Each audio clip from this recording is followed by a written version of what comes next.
Ace Channel Liam here, back with Sophie once again, and what we're going to be doing today is a little wonderful discussion about the similarities between the Galar region and the United Kingdom that it's based on. And we're also going to give you the opportunity to win yourself a limited edition Pokémon Sword and Shield Nintendo Switch Lite console, but more on that later. We'll get to that in a little bit. Although, one thing about the contest... The contest is only available to people that live in the UK, as it's run by Nintendo UK. You like how I gave me the nice things to say? Yeah, and then I leave you with the terms and things. conditions. But thank you, Nintendo UK, for letting us run this competition as well. I mean, it's very suitable for today's video. Because it links to the UK, which is where we're from and where the games are based. It's wonderful. So what's going to happen is we're going to just go through 3 questions about different things within the Galar region and how it relates to the UK and how it makes us feel as people from the UK. And then we're going to ask you guys, obviously, to let us know in the comments and whatnot what you think. More information on that later. So the first question is, in what ways do you feel that the Galar region does a good job of representing the United Kingdom? So this can be a variety of different things. This can be things that the characters do. This can be certain events that happen in game. It can be, you know, whatever you want it to be. We're going to talk specifically more about locations in the game and Pokemon in the game in the other 2 questions. So it's more of a general feel of how Galar represents the UK. For me, the first thing is the dialogue. Yes. The dialogue's fantastic. Like, fair play to the Western localization team who had to translate from Japanese to literal, like, Britishisms. Yes, Britishism. It's just so wonderful. So, for example, things like the one you were telling me about the other day. My personal favourite is... oi oi mate, is it? Or no, the policeman goes, oh, hello. Hello, Which from one of the policemen. Very, very British. He's that policeman that's just standing in the middle of the road at one point, isn't it? I don't know if it's Route 3 or something. Something like that. And the rival that says pants after a lot of things. It's, what's his face? Pants. Leon. No, Leon says he's pants at directions. Oh, yeah, that's right. And you've got stuff like Hop just being like, oh, my mum will go spare if she finds out we've gone somewhere. Like, it's such little things like little that. niche references to just to general the way, because that's how we all speak to each other. That's the kind of thing we all say. Like in the UK, I mean, I'm sure it's in every other country too, but depending where you're from in the UK, there's very different slang. And like I like of things that the way you go through the map, the slang kind of changes. And yeah, the if you're in certain change. areas, certain people are a little bit posher than others. Yeah. In certain places like Spikemouth, you've got more like, I want to say common, but I'm from a place like that, so same. It's that kind of dialogue of where we're a little bit more rough and ready, you know what I mean? Yeah. And it's just little Britishisms like that are really, really nice. Whereas, in these like, games. later in the game, it's a bit more posh. Yeah, exactly. A bit more enunciating each word. It's really nice, and it's one of those that it does make it feel a little bit more like you're playing a game that's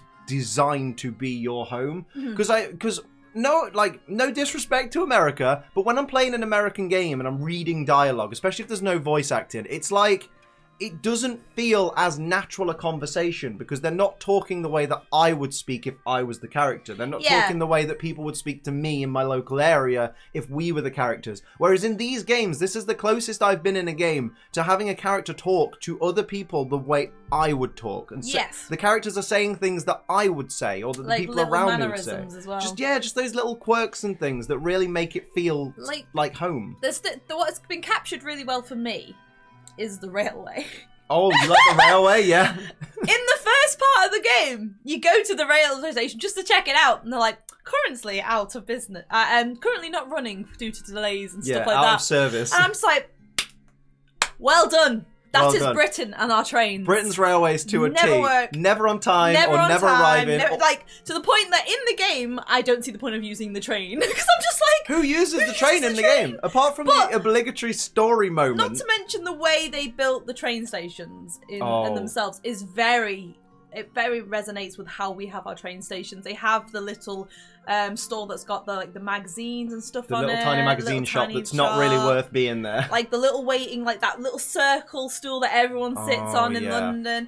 And it was a nice little throwback. Like it wasn't needed. Like you don't need a train to get to A to B. But I like that they've included that because it's a big part of our country. The first time the train's cancelled in the game, I think it's because there are Wooloo on the line. Yes, which is so British. It happens all the time. It's so British. There's probably people everywhere going, that happens in our country as well. But it just relates to us, all right? Like on that first route where you walk down, you're like, there's loads of blue in the way. Yeah. Literally, I used to live in Northern Ireland, and wherever you drove, it was either be cows or sheep in the way, and you'd be stuck there for 30 minutes. Well, it's always those country roads, isn't it? With the little stone wall either side of the road. They're like one car wide roads, if that, and then there's just sheep all over them, just blocking. It's amazing.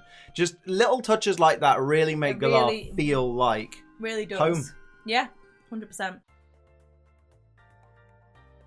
So the next question, moving on from that, is which area of the Galar region reminds you most of the UK? So specifically, we're talking about towns and routes and things like that. Yes. So for me, it's Spikemuth.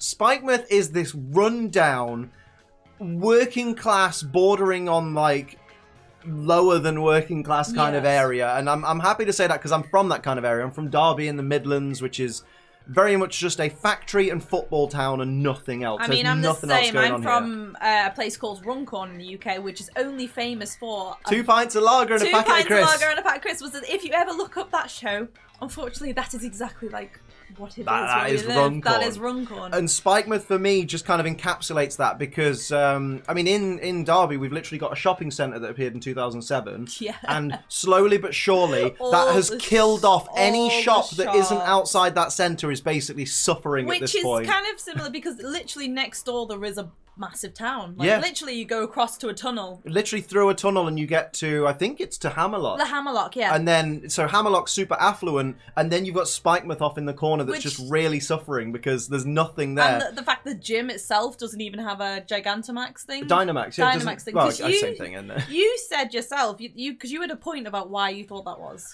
Basically, I know Pierce very much says, I don't believe in Dynamaxing. Yeah. I don't think it's necessary. I have a theory that is partly true, but also partly that Spikemuth's gym can't afford the funding to use the Dynamax Whereas I thought that it was a nice fourth wall break for the people like me, as one of these people, who was not excited about Gigantamax, not excited about Dynamax, and that person being in them, I just don't want to use it. Oh, because there's always them people that don't want to use the new features because they want to play Pokemon the way they did years ago. And I always thought that was like a little fourth wall break to be like, do you know what? We'll let you have one gym without it. You don't have to use it. And Piers is that voice for the people that don't want to use it. But you ended up liking it anyway. I love it. I love it now. It's so funny. I really do. I genuinely love that feature. What about... It doesn't take away from it too much. What, in terms of like the question at hand, what area for you reminds you most of the UK? Well, of course, the obvious one.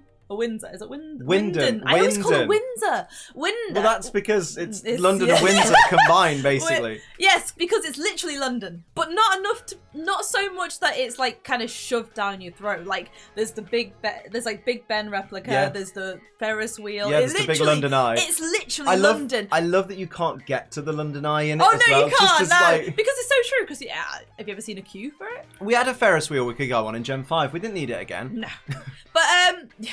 It's true. Another thing that I like about that is the fact that obviously London is the capital of our country.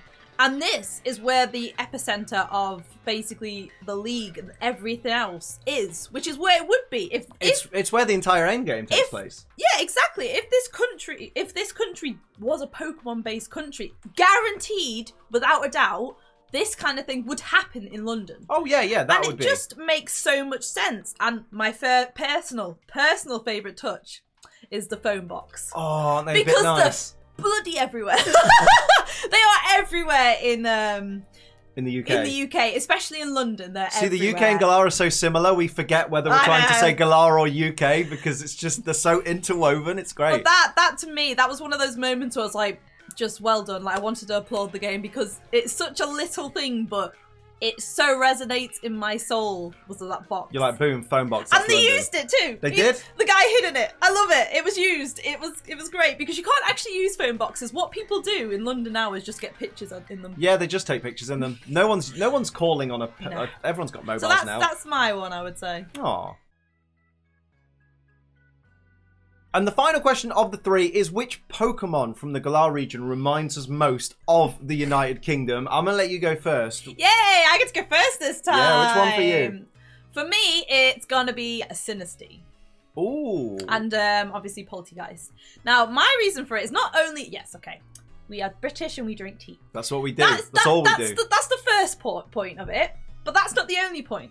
The main point for me is the fact that there's two versions, very slight, one called cracked part and authentic part. Yeah, one of those with the cracked part, and one of those with the chipped part into the authentic or into the authentic one, which is so reminiscent of authentic poltergeist. That's it. Yes, it's so reminiscent of this country because we traditionally have a lot of like really expensive fine china, but we have in the mix so many fakes. So many of them. And that little touch, like, and it's very minor, and when you evolve it, you can't really see it unless you, I think it's Dynamax. If you Dynamax it, if you look at it in the Pokedex, you can see the little authenticity stamp on the bottom. Stamp on the bottom, which I love. Which is where we put them on teapots. Yeah, exactly. And it's just a really nice, simple little thing that you thought, oh yeah, you've done it, you've nailed it, you got a tea Pokemon, it's already done. But that little extra detail that's gone into it. Extra lore into it. It's just made that Pokemon for me, and it's just... And also, you can't pass down the authentic part, and it makes sense because Sinistea is the ghost inside the teapot. It's so when you breed it, you need a new teapot, so you have to pass down... Yeah. You have to basically get a fake teapot for the baby to take.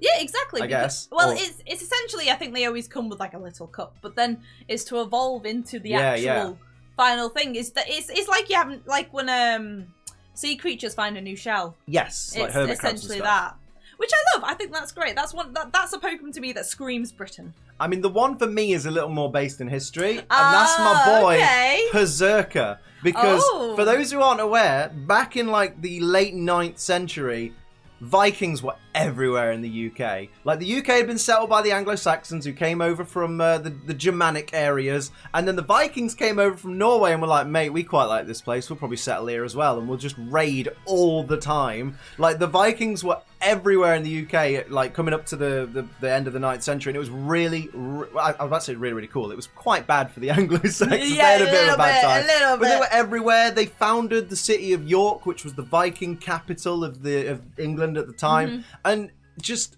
having that represented in an evolved form of a Galarian Meowth, which just seems so bizarre. It's just such a cool Pokemon. I'm really a big fan of Berserker, and it does a great job of showing that Pokemon have done their research into the history of the UK, and they've gone as deep as possible to find inspiration for so many great Pokemon, and Berserker's just a perfect example of it. It is. It really has been nailed. And I love Galarian Meowth, though. I know. It's my favourite Meowth form now. Also, on the other side, is that we have a lot of, like, stray cats. We have loads of cats. And it does very much give that stray cat feeling. It's got that scruffy look with its beard and whatnot. So for me, it's Berserker. For you, it's Sinistea. Yes. And now's the bit you've all been waiting for. We're going to get into the competition. So if you were paying attention at the start, you'll know that we're offering you the chance through Nintendo UK to win yourself a Pokémon Sword and Shield limited edition Nintendo Switch Lite, as well as, I didn't mention this before, £50 of eShop credit, which you can buy Pokémon Sword or Shield with, or if you've already got the game and you don't want to get another copy, spend on whatever you want. Get Zelda. There's Zelda, there's Super Smash Bros, there's Mario Odyssey. I could go on for hours. Octopath Traveler. You can get so many good games. There are so many games out now for the Switch that... Honestly, you're spoiled for choice. Like, well done, Nintendo, because £50 of credits, just that's there's even banging. the Dragon Quest. Dragon Quest 11, my word. Now, if you want to enter this competition, all you got to do is just continue this conversation. Dead easy. We're going to do it over on Twitter, just because it's easier to track for us. So what it's going to be is you just need to tell us what in the Galar region reminds you most of home. Remember, this is only open to the UK viewers. Yes. So tell us what reminds you of home in the Galar region. Use the hashtags Nintendo Switch Lite and hashtag Pokemon UK so that we can find your answers. It can be anything that we've spoke about in the video, or if it's something personal to you, or something that we've not even touched on that we've completely missed. Like, anything can be... It could be anything from the UK that reminds you of the UK. Yeah, because it's personal to you. Galar.